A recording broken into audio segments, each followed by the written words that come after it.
Umabante sa red light at pinadaan ng ambulansya. Hindi violation yan sa NCAP. Yan ang nilinaw ng Metropolitan Manila Development Authority o MMDA matapos makarating sa kanila ang isang video na hindi pinadaan ang ambulansya. Narito ang aking report.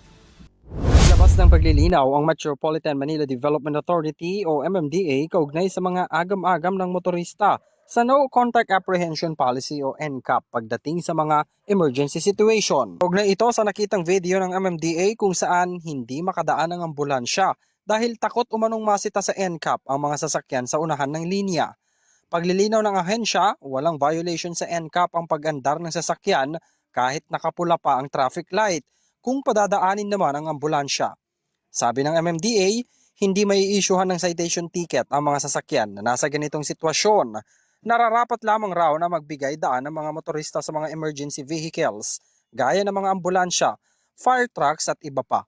Ang mga sasakyan raw na nag-violate at nakunan ng CCTV cameras ay hindi otomatikong matitikitan. Dumadaan raw muna ang mga litrato at footages sa manual review at validation alinsunod sa proseso ng NCAP. Para sa EuroTV News, ako si Henry V.